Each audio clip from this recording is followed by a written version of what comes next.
بسم الله الرحمن الرحيم تبارك الذي بيده الملك وهو على كل شيء قدير الذي خلق الموت والحياة ليبلوكم أيكم أحسن عملا وهو العزيز الغفور الذي خلق 7 سماوات طباقا ما ترى في خلق الرحمن من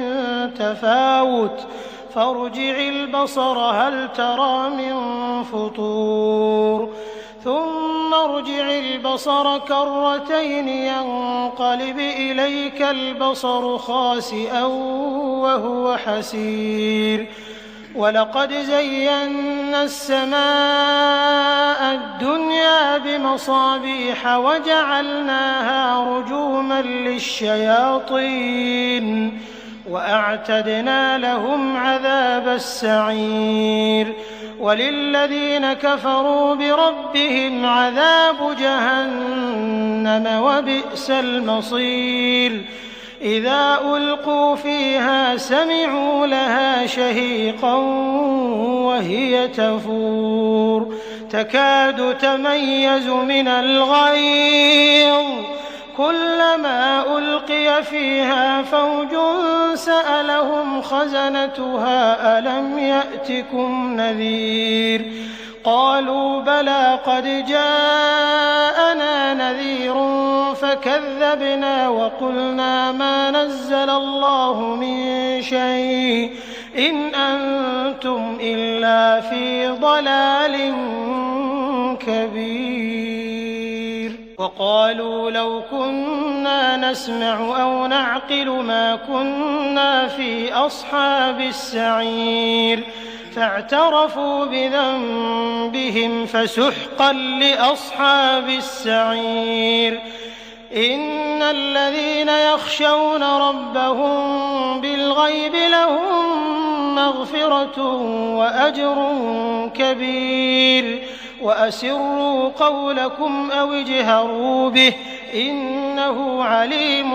بذات الصدور ألا يعلم من خلق وهو اللطيف الخبير هو الذي جعل لكم الأرض ذلولا فامشوا في مناكبها وكلوا من رزقه وإليه النشور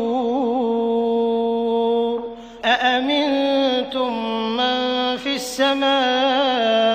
أن يخسف بكم الأرض فإذا هي تمور أم أمنتم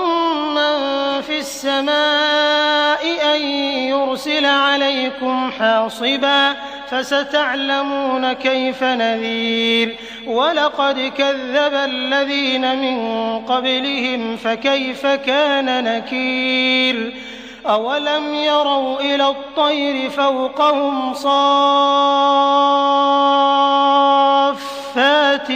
ويقبضن ما يمسكهن إلا الرحمن إنه بكل شيء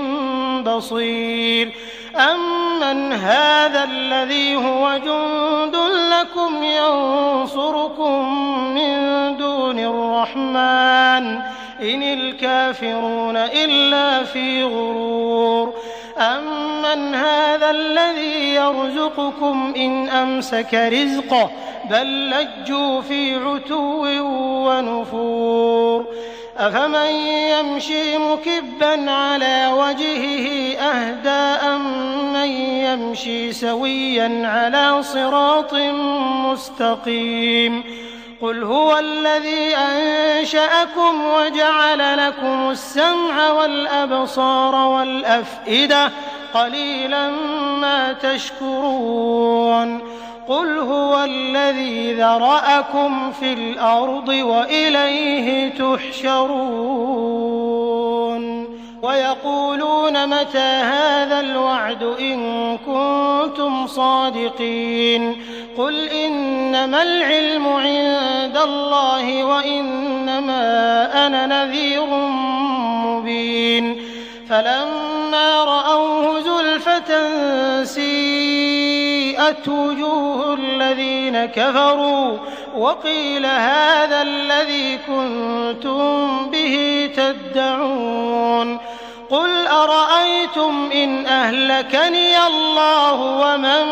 معي أو رحمنا فمن يجير الكافرين من عذاب أليم